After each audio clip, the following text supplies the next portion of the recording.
Welcome to the Barker Podcast Collection. Do you know where you are? I'm in a dream. That's right, Dolores. You're in a dream. Have you ever questioned the nature of your reality?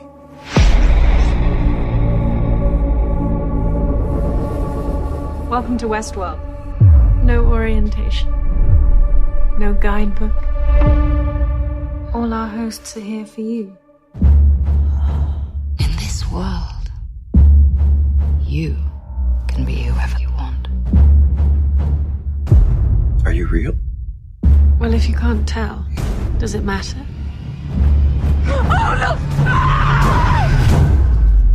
This behavior, we're miles beyond a glitch here. What are your drives? To meet my maker.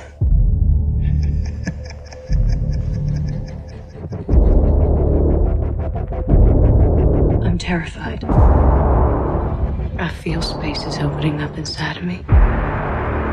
Like a building with rooms I've never explored. I think there may be something wrong with this world.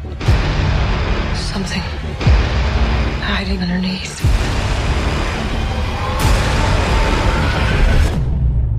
These violent delights have violent ends. Welcome to the Not Watching Podcast. My name's Rob Howard, and this week I'm joined by Ian Bruce and Marcus Hurley. They are calling Westworld what Westworld is to, I don't know, how do you...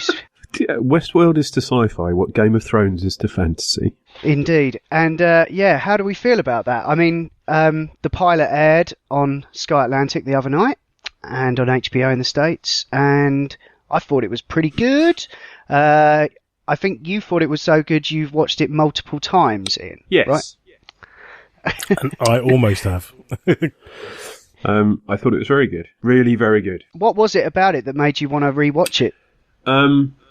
It was that it's one of those rare occasions where the hype that I'd allowed myself to believe off the back of the trailers and the cast and the writers and the people attached to it actually came through, at least for the first episode.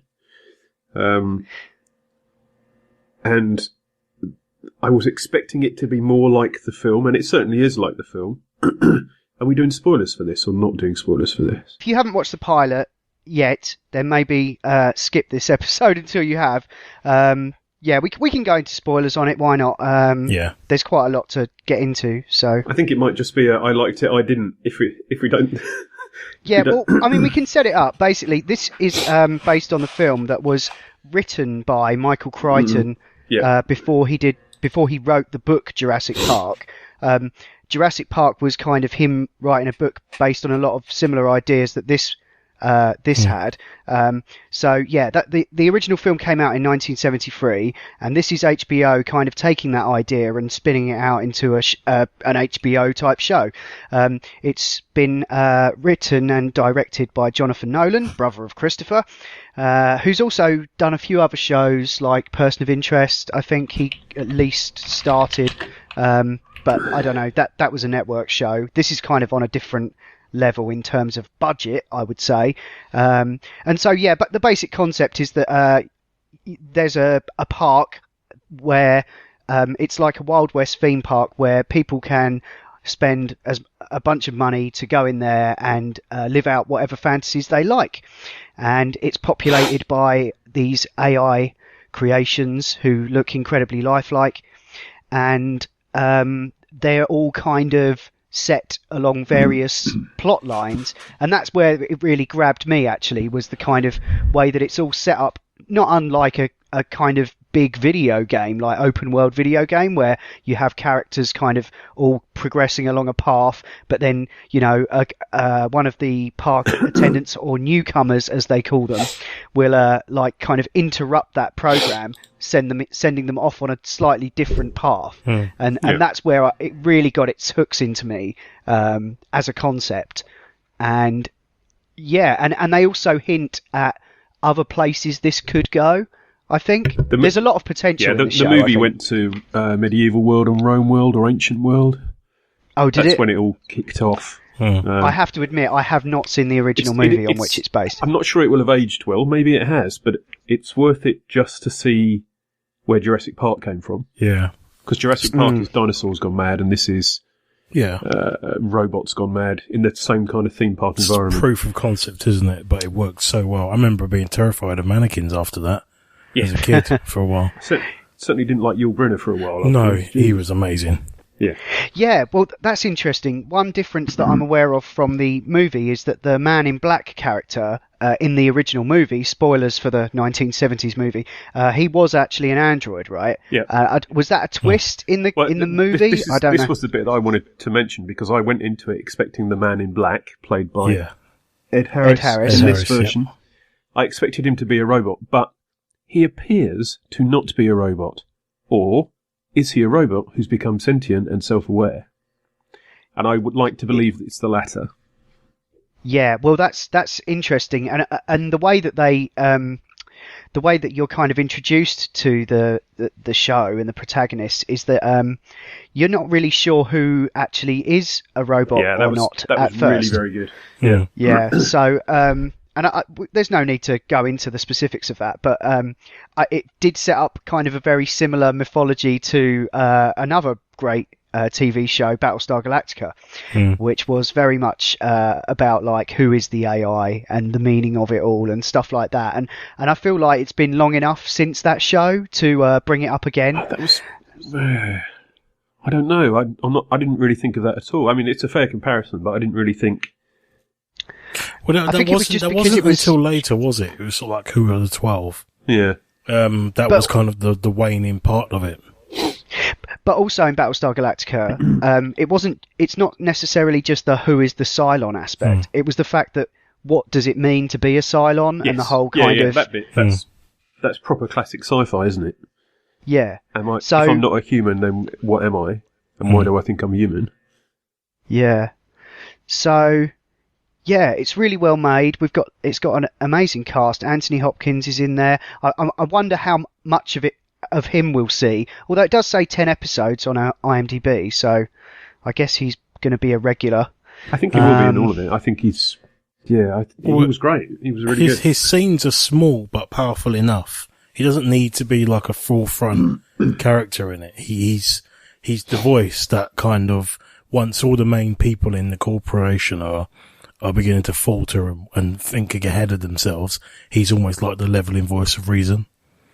You know, it's sort of like, you know, the guy, I can't remember his name, the guy with the glasses, when he was sort of like, oh, you're amazing, he kind of like, he would say these little side quotes like, am I? Yeah.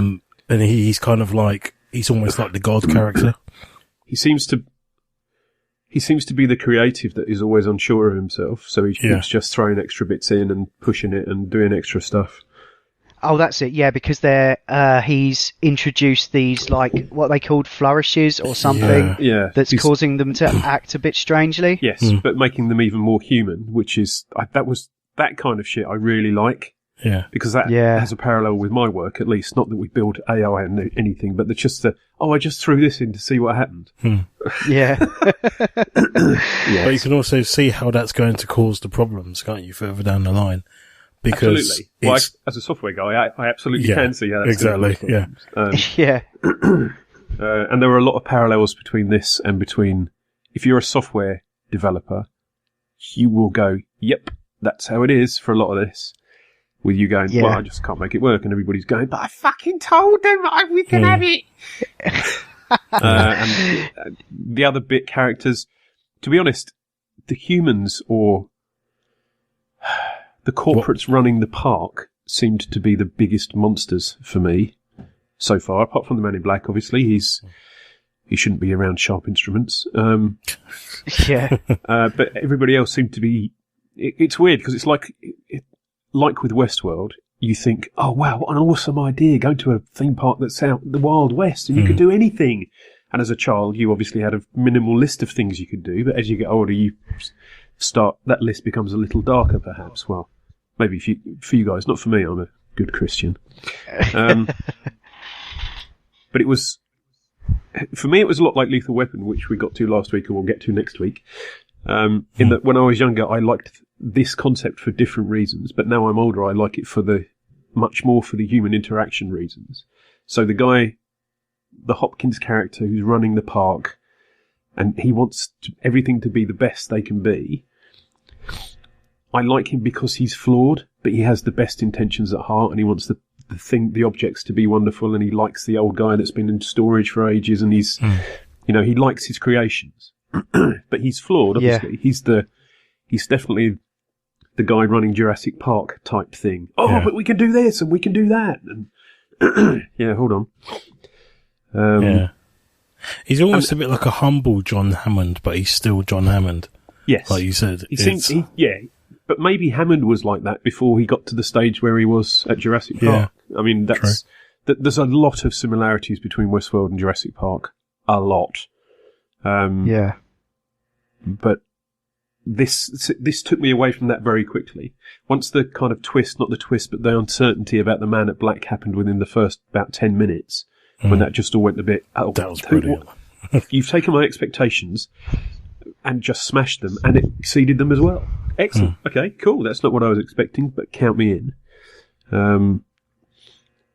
And there's some question over... I don't know how you guys felt about the Groundhog Day nature of the first episode, where we follow a character who wakes up every morning going, oh, this is my day ahead. And she goes and does the same stuff, and you think... And it's slightly varied in bits.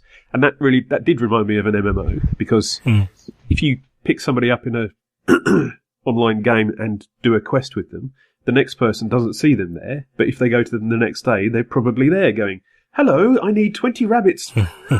Yeah. Which was kind of weird, actually. That's kind of weird. But people like Thandie Newton and stuff that didn't really have any part, she was kind of there as scenery. And that's a horrible thing to say, but I hope that in the 10 episodes we're going to get, there's much more focus on the other characters in some form. Yeah.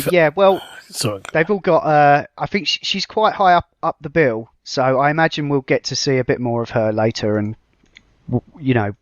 develop her story arc a bit more and stuff. Yeah. So. Well, she starts acting in a manner that's more than just window dressing, doesn't she? After the painted black scene. That was... Just the music for this. The painted black scene. I think that was the reason I watched it twice. Because I just wanted to see if it would force me to tears the second time as well. And it fucking did. Sweet Jesus, what an amazing use of that music. That really also, they used, I think it was Black Hole Sun by Soundgarden. They did a version of. That was brilliant. An old Wild West more of that, please. And I think the final song was Johnny Cash or something. Yeah, it was No, Ain't No Grave, Hold My Body Down. Yeah, that's it. That was brilliant. Yeah. That final scene, though, that left me a chill down my spine. What, the fly with what was her name? Dorothy. I can't remember her name. When she gets the woman, fly, that one. Dolores. Yeah, Dolores. That's it. Yeah.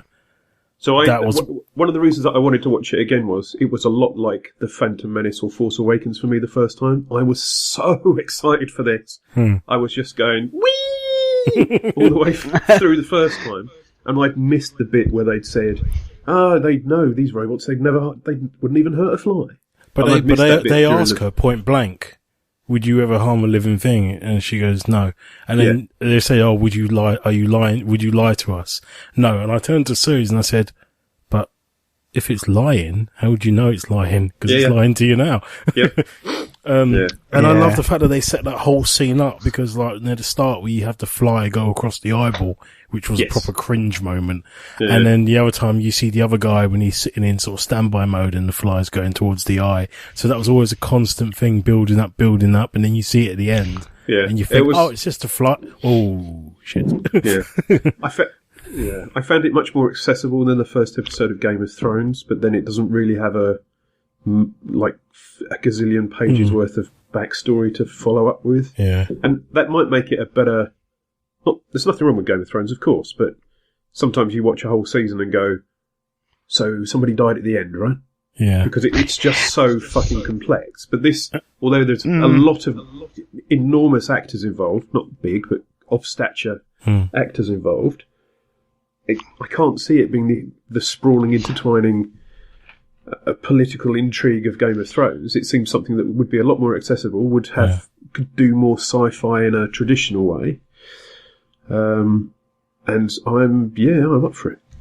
I think it's a question of genre, though. I think in the pilot of Game of Thrones, they had a lot of characters to introduce, and they did here as well, but I think it's the ideas that are front and centre in this, and most sci-fi, to be honest. Yes, So, yeah, and absolutely.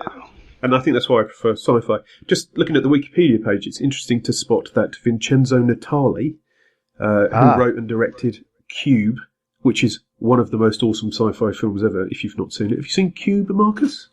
I don't think I have.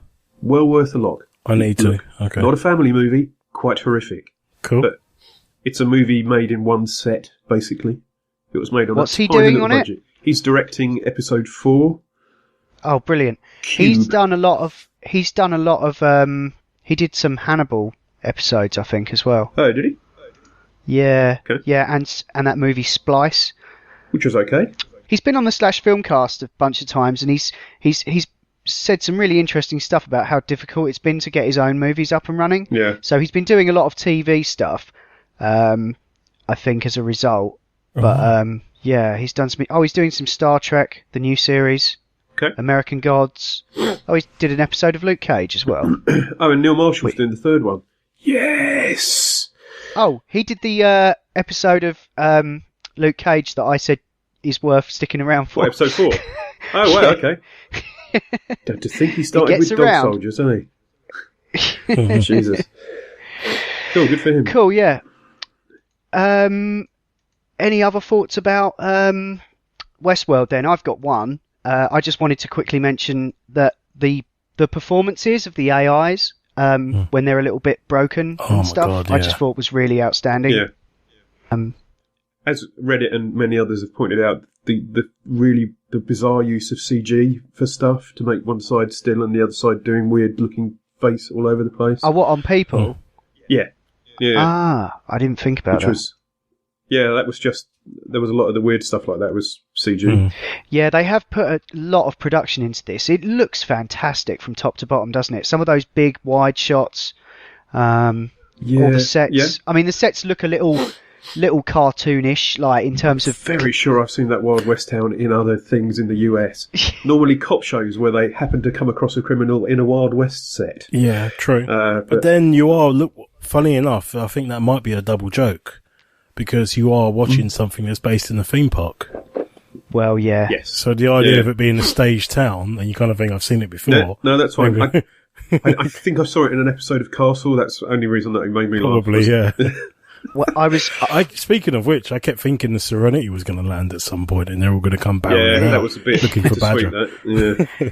Yeah, I was in Palm Springs one time. Yeah, and Jesus, we went. Dustpan and brush, anyone? We went on a little trip into the Mojave Desert, and we did actually stop in a western town that I think was used in Tombstone and a couple of other movies, and it does get used from time to time. The only actual working building there was this amazing barbecue restaurant that served up this amazing chili, and that's the only thing that's there. The rest of it is just walk around and check out this old Wild West town that is deserted but looks like it was once lived in, sort of thing. It was pretty cool. And drive it into the desert and make the meth, or were you doing that somewhere else? It was that part of the world for sure. Yeah. Okay. Cool. All right. So yeah, anything else about Westworld? Going to continue watching it, I'm sure. Yeah. Marcus, I know you've been watching Luke Cage, and I think we come to that soon or last week.